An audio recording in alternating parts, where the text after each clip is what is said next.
ಬರ್ದು ನೀವು ಯಾರು ಅಬ್ಸರ್ವೇಷನ್ ಮಾಡ್ತೀರೋ ಅವ್ರು ಸೈನ್ ಮಾಡಿರಿ, ಅದ್ರ ಅನಾಲಿಸಿಸ್ ಕೊಡ್ರಿ.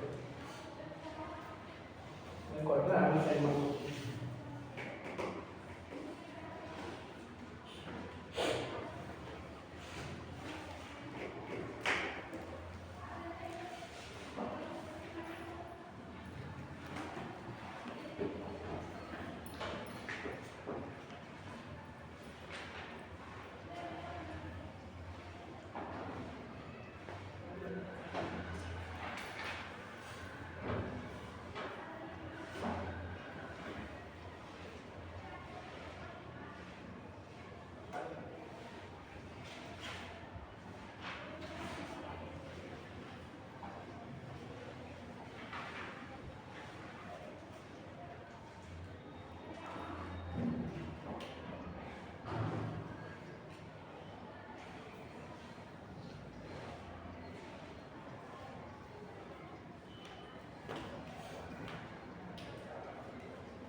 Good morning students. ಇವತ್ತು ನಾವು 8ನೇ ಕ್ಲಾಸಲ್ಲಿ ಇರ್ತಕ್ಕಂಥ ಬೇವು ಬೆಲ್ಲದೊಳಗೆ ಏನು ಪದ ಎಂಬ ಕ್ಲಾಸ್ ಮಾಡ್ತೀವಿ. ಈ ಪದ್ಯವನ್ನು ಬರೆದಿರ್ತಕ್ಕಂಥವ್ರು ಪುರಂದರದಾಸರು. ನಿಮಗೆ ಪುರಂದರದಾಸರು ಗೊತ್ತಾ? ಎಲ್ಲರೂ ನೋಡಿದ್ದೀರಾ? ಇವರೇ ಪುರಂದರದಾಸರು. ಇವರೊಂದು ಕವಿ ಪರಿಚಯ ನೋಡೋಣ. ಹರಿದಾಸ ಸಾಹಿತ್ಯದಲ್ಲಿ ಇವರೊಬ್ಬರು ಅಶ್ವಿನಿ, ಹರಿದಾಸ ಸಾಹಿತ್ಯದ ಅಶ್ವಿನಿ ದೇವತೆಗಳಲ್ಲಿ ಇವರೊಬ್ಬರಾಗಿರ್ತಾರೆ. ಇವರು ಜನನ ಗೊತ್ತಾ ಯಾರಿಗೆ? ಅಂದರೆ ಎಷ್ಟರಲ್ಲಿ ಹುಟ್ಟಿದ್ರು ಅಂತ? ಇವರು ಬಂದು ಸಾಮಾನ್ಯ ಶಕ 1470ರಲ್ಲಿ ಹುಡ್ತಾರೆ. ಹಾಗೂ ಇವರು ಹುಟ್ಟಿದ ಸ್ಥಳ ಗೊತ್ತಾ?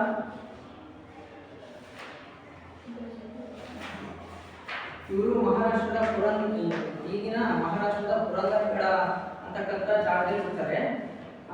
ಇವ್ರ ತಂದೆ ಬಂದ್ಬಿಟ್ಟು ವರದಪ್ಪ ನಾಯಕ, ತಾಯಿ ಸರಸ್ವತಿ. ಆಮೇಲೆ ಇವರು ಪೂರ್ವದ ಹೆಸರು ಅಂದರೆ ಇವರು ಮೊದಲಿಗೆ ಇನ್ನೊಂದು ಹೆಸರು ಇರುತ್ತೆ, ಅದು ಯಾರ್ಯಾರು ಗೊತ್ತಾ? ಇವರು ಮೊದಲ ಹೆಸರು ಬಂದ್ಬಿಟ್ಟು ಶ್ರೀನಿವಾಸ ನಾಯಕ ಅಂತ. ಇವರೊಬ್ಬ ಆಭರಣ ವ್ಯಾಪಾರಿ ಆಗಿರ್ತಾರೆ. ಆಮೇಲೆ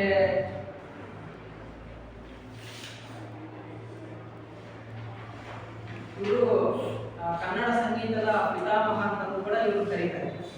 ಇವರು ಬೆಳ್ಳಾವಿ ಗೀತೆಗಳಲ್ಲಿ ಮಹಾನ್ ಪ್ರತಿಭಾವಂತ ಅಂತಾನೆ ಹೇಳ್ಬೋದು. ಇವರ ಅಂಕಿತ ನಾಮ ಗೊತ್ತಾ? ಪುರಂದರದಾಸ.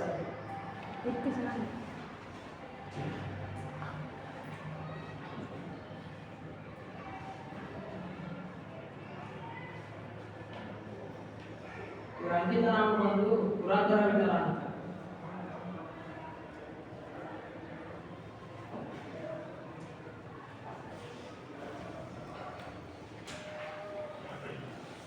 ಇವ್ರದ್ದು ಒಂದೆರಡು ಪದ್ಯ ಮಾಡಿದ್ದ. ಬೇವು ಬೆಲ್ಲದೊಳಗೇನು ಫಲ, ಹಾವಿಗೆ ಹಾಲೆರದೇನು ಫಲ. ಅಂದ್ರೆ ಬೇವಿನ ಮರ ಗೊತ್ತಲ್ಲ ಎಲ್ರಿಗೂ? ಆ ಬೇವು ಇದೆಯಲ್ಲ, ಅದರದ್ದು ಒಂದು ಸ್ವಾಭಾವಿಕ ಗುಣ ಏನು? ಕಹಿ ಅಲ್ವಾ? ಅದೇ ಥರನೇ ಆ ಬೆಲ್ಲದ್ದು ಸಿಹಿ. ಹಾಗೆ ಬೇವು ಬೆಲ್ಲದೊಳಗೇನು ಫಲ ಅಂದ್ರೆ, ಈಗ ಬೇವು ಇರುತ್ತಲ್ವಾ, ಅದನ್ನ ಸಿಹಿ ಪಕ್ಕದಲ್ಲಿಟ್ಟರೆ ಏನಾದರೂ ಚೇಂಜ್ ಆಗುತ್ತಾ? ಅದರದ್ದು ಸ್ವಾಭಾವಿಕ ಗುಣ ಏನು? ಕಹಿ. ಅದೇ ರೀತಿಯೇ ಬೇವನ್ನ ಬೆಲ್ಲದ ಹತ್ರ ತಗೊಂಡೋಗಿ ಇಟ್ಟರೆ ಏನು ಪ್ರಯೋಜನ ಇಲ್ಲ. ಅದೇ ಥರನೇ ಹಾವಿಗೆ ಹಾಲಾಡಿದರೆ ಏನು ಫಲ? ಹಾವಿದೆಯಲ್ಲ, ಹಾವು ಬಂದ್ಬಿಟ್ಟು ಅದರದ್ದು ಗುಣ ಬಂದು ವಿಷ ಅಲ್ವಾ, ಕಚ್ಚುತ್ತೆ. ಆ ಒಂದು ವಿಷ ಇದೆಯಲ್ಲ, ಆ ಹಾವಿಗೆ ನಾವು ದಿನ ಹಾಲು ಹಾಕಿದ್ರೆ ಏನಾದರೂ ಪ್ರಯೋಜನ ಇದೆಯಾ? ಅದು ತನ್ನ ಸ್ವಾಭಾವಿಕ ಗುಣ ಕಚ್ಚೋದು, ಆ ಕಚ್ಚೋದು ಮಾತ್ರ ಬಿಡೋದಿಲ್ಲ. ಹಾಗಾಗಿ ಹಾವಿಗೆ ಹಾಲಾಡಿದರೆ ಏನು ಫಲ? ಕುಟಿಲವು ಬಿಡದೀಗ ಕುಟಿಲವ ಬಿಡದಿಗ ಕುಜನರ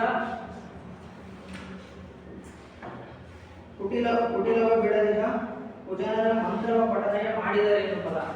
ಅಂದ್ರೆ ಪುಟನೆ ಅಂದ್ರೆ ಈಗ ನಾವು ಈಗ ಸಮಾಜದಲ್ಲಿ ನೋಡಿರ್ಬೋದಲ್ವಾ, ಈ ಸುಳ್ಳು ಮೋಸ ಈ ಥರ ಇದೆಯಲ್ಲ, ಆ ಥರ ಹೇಳೋರ ಹತ್ರ ಹೇಳ್ತಾ ಇರ್ತೀವಲ್ವಾ, ಅವರು ಹೋಗಿ ದೇವರ ಹತ್ರ ಹೋಗಿ ನಾನು ತಪ್ಪು ಮಾಡಿಬಿಟ್ಟಿದ್ದೀನಿ, ನನಗೆ ತಪ್ಪಾಗಿದೆ ಅಂತಂದ್ರೆ ಹೇಳಿದ್ರೆ ಏನಾದರೂ ಪ್ರಯೋಜನ ಇದೆಯಾ?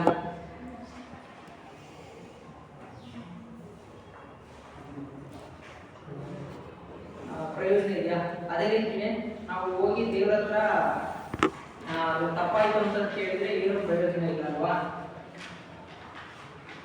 ಸೆಟೆಯನ್ನಾಡುವ ಮನುಷ್ಯರ ಮನದಲ್ಲಿ ವಿಠಲನ ನೆನೆದರೆ ಫಲ. ಅಂದ್ರೆ ನಾವೀಗ ಸಮಾಜದಲ್ಲಿ ನಾವು ಸುಳ್ಳು ಹೇಳ್ತಾ ಬೇರೆಯವರಿಗೆ ಏನಾದರೂ ಪರವಾಗಿಲ್ಲ ನಾವೇ ಚೆನ್ನಾಗಿರ್ಬೇಕು ಅಂತಂತ ಇದ್ರೆ ಅದು ತನ್ನ ಸ್ವಾರ್ಥ ಆಗುತ್ತಲ್ವಾ? ಅದೇ ರೀತಿನೇ ವಿಠಲನ ನೆನೆದರೆ ಅಂದ್ರೆ ದೇವರ ಹತ್ರ ಹೋಗಿ ನನಗೆ ಒಬ್ಬರಿಗೆ ಒಳ್ಳೇದು ಮಾಡಪ್ಪ ಅಂತ ಕೇಳಿದ್ರೆ ಏನಾದರೂ ಪ್ರಯೋಜನ ಇದೆಯಾ? ಅದೇ ರೀತಿನೇ ವಿಠಲನ ನೆನೆದರೆ ಫಲ.